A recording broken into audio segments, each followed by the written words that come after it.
नमस्कार मंडळी, स्वागत आहे तुमचं आपल्या चॅनल मराठी ब्लॉगर कांचनवर. सर्वात आधी सांगा कशा आहात तुम्ही सगळे. खूप तुम्ही सगळे मजेत असाल आणि मी पण मजेत आहे. इथे सकाळी सकाळी मुन्नाचा व्हिडिओ कॉल आला होता. मुन्नासोबत आणि मिहूसोबत बोलत होती, कारण त्याच्यासोबत बोलणंच झालं नव्हतं. 2-3 दिवस झाले मी कंटिन्यू ट्राय करत होती की माझं मिहूसोबत बोलणं झालं पाहिजे व्हिडिओ कॉलवर. खूप आठवण येत होती तिची, मला काय माहिती का बरं. खूप दिवस झाले माझं तिच्यासोबत बोलणंच झालं नव्हतं. आणि कल्याणीच्या जॉबमध्ये बिझी होती, त्यामुळे तिचं करणं नाही झालं. मी माझ्या कामामध्ये बिझी होती, म्हणून मग माझं करणं नाही झालं. नंतर मग एक दिवस असं झालं की मला एकदम रात्रीला आठवण आली की म्हटलं मिहूसोबत खूप दिवस झाले बोलणंच झालं नाही, म्हणून मी खूप रात्रीला तिला कॉल केला. तेव्हा हे लोक झोपले होते. नंतर मग कल्याणीचा कॉल आला की ताई ती स्कूलला गेलेली आहे, ती आल्यानंतर कॉल करते. मग कॉल करणं झालं तिचं, तर मग मी बिझी होते. असं करून मग शेवटी आज तिच्यासोबत बोलणं झालं. इतकं छान वाटायला लागलं होतं मला. सकाळी सकाळी दीपालीने मस्त ब्रेकफास्ट बनवला होता. तो आम्ही ब्रेकफास्ट केला. मागच्या ब्लॉगमध्ये तुम्ही बघितलंच, मटकीची उसळ बनवलेली होती तिने आणि तो ब्रेकफास्ट केला. इथे बसली होती सगळ्यांसोबत गप्पा मारत. आणि माहेरी आल्यानंतर हेच असतं, गप्पा मारणं, त्यानंतर मग अद्विकचं नेहूसोबत खेळणं किंवा ह्या सगळ्या गोष्टी. मग दीपाली रेडी झाली. दीपालीला म्हटलं आपण आपल्या घरचा संध्याकाळी प्रोग्राम करू राखीचा, तू तोपर्यंत तुझ्या भावाला राखी बांधून ये.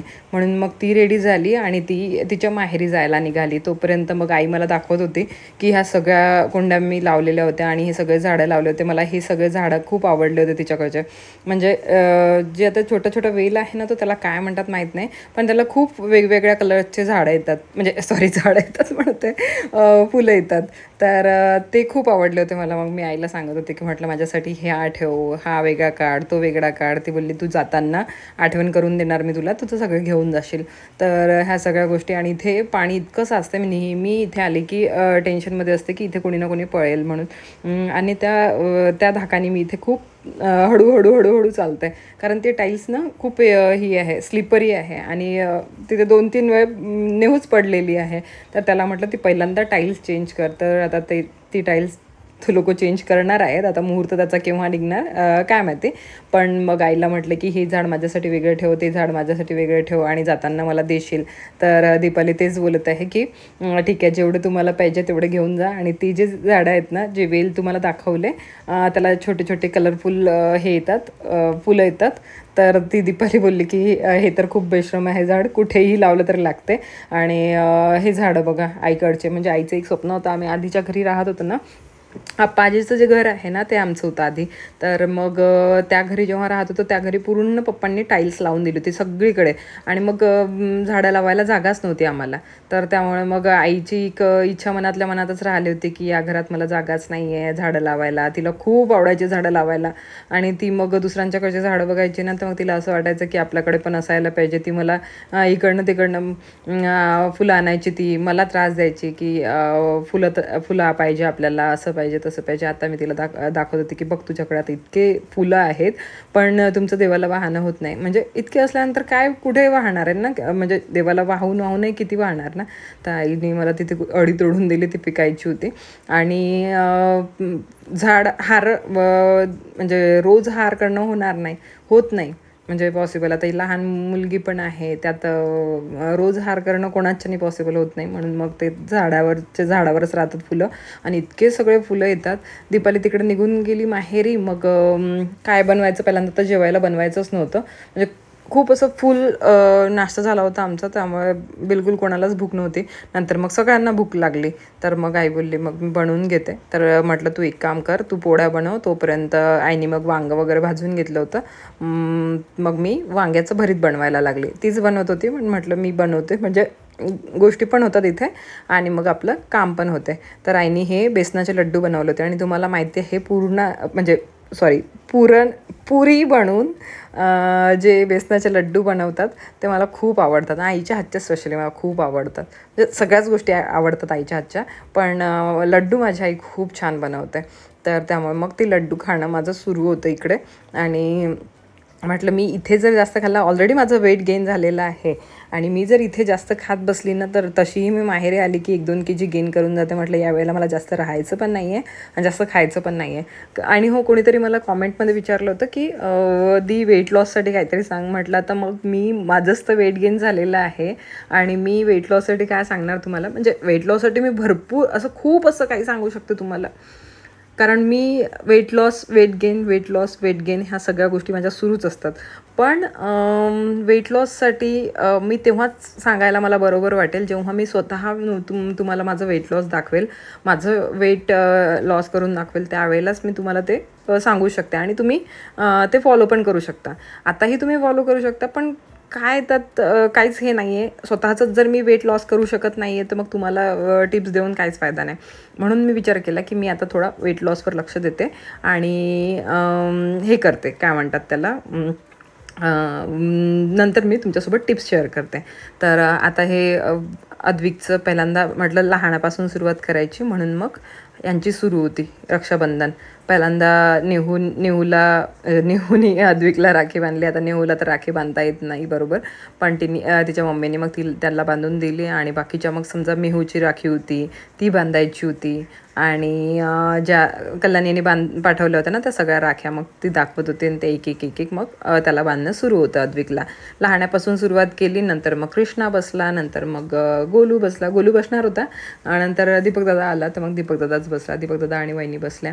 तर असं करून आमची रक्षाबंधन सुरू होती इथे. आणि दरवर्षीचंच आहे की मुन्ना रक्षाबंधनला येत नाही. का नाही येत ते पण सांगते तुम्हाला. काय होते, एकाच महिन्यामध्ये रक्षाबंधन आणि काय म्हणतात त्याला हे महालक्ष्मी हे एकाच महिन्यामध्ये येतात, म्हणून मग त्याला नेहमी सुट्टी मिळत नाही.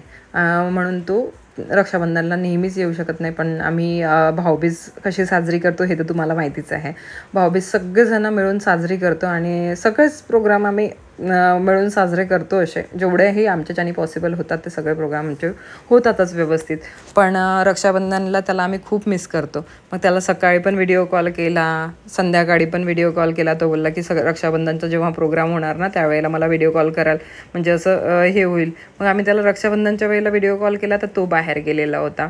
मग काय झालं की त्याची साळी म्हणजे कल्याणीची बहीण आणि कल्याणीचा भाऊ म्हणजे मावस भाऊ आणि बहीण आलेले होते. मग त्यामुळे त्यांना ते बाहेर घेऊन गेले. नंतर मग आल्यानंतर त्यांनी ते हे केलं, रक्षाबंधन सेलिब्रेट केलं बहुतेक. आणि नंतर मग जेवण करायला बसलं. मग तेव्हा त्यांनी कॉल केला आम्हाला आणि मग तेव्हा दाखवत होता ते हातातले राखी वगैरे हे ते सगळं.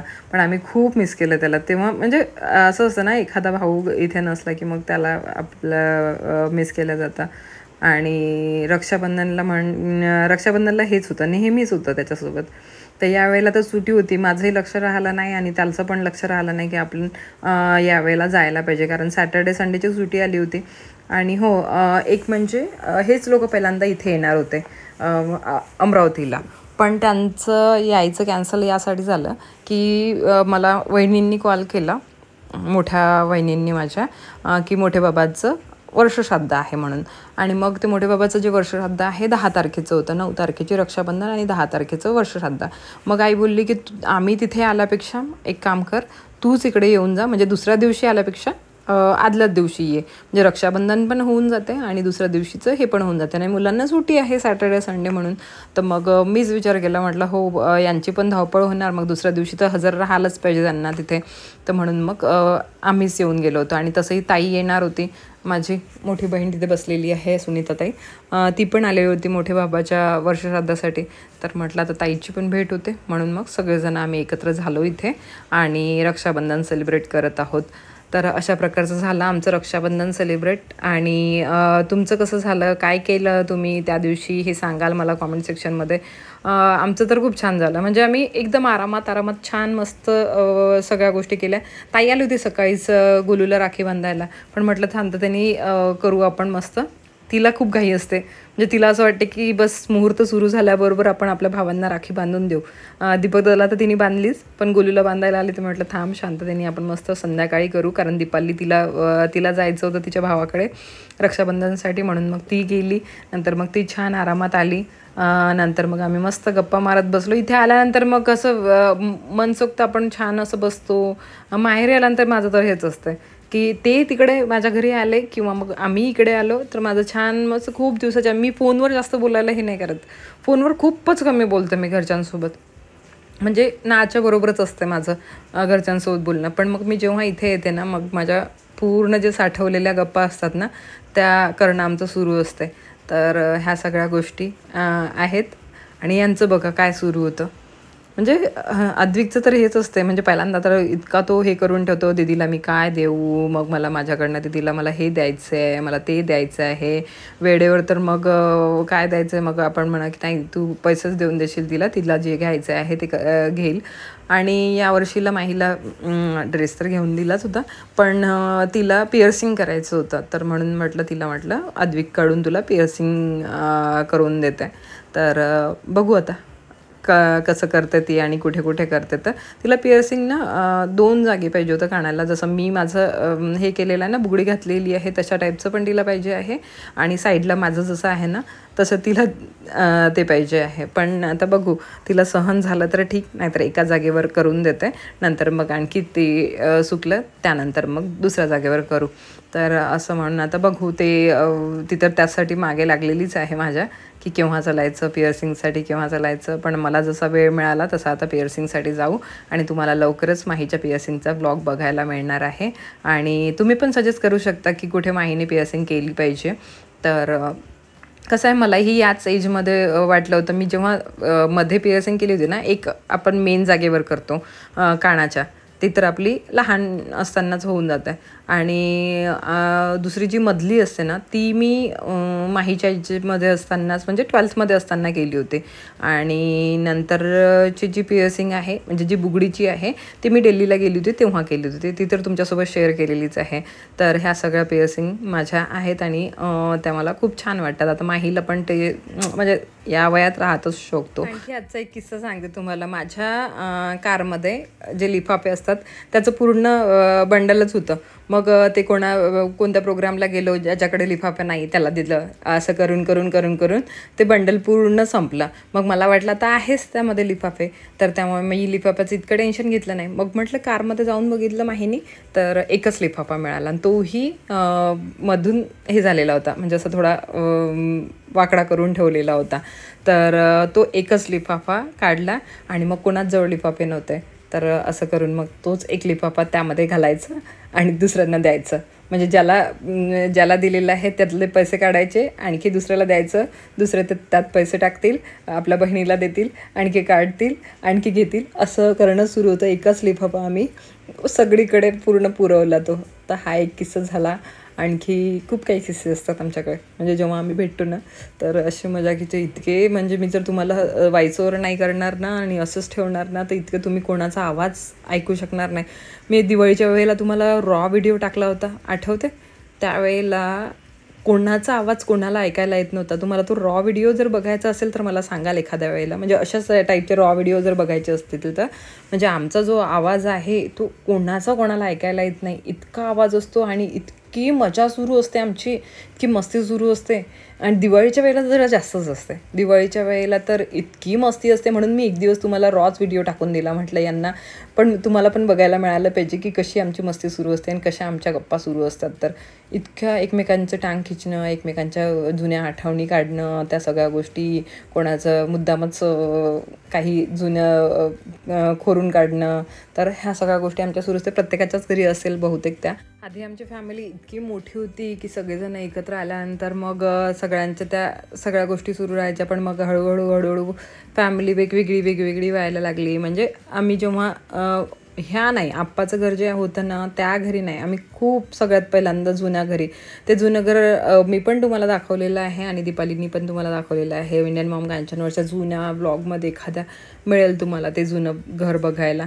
तर त्या जुन्या घरी जेव्हा होतो ना आम्ही त्यावेळेला तर आणखीच मजा यायची. जेव्हा सगळेजण एकत्र असतं ना त्यालाच म्हणतात फॅमिली यार. तुम्ही वेगवेगळे कितीही व्हा, तुमची प्रायव्हसी म्हणता, पण आपली प्रायव्हसी तात्पुरतीच असते. पण जेव्हा तुम्ही सणाला एकत्र येताना ठीक आहे तुम्ही वेगवेगळे व्हा, दुरून डोंगर चांगलं असते हे बरोबर आहे. तुम्ही वेगवेगळे राहा पण सणाला नक्की एकत्र या.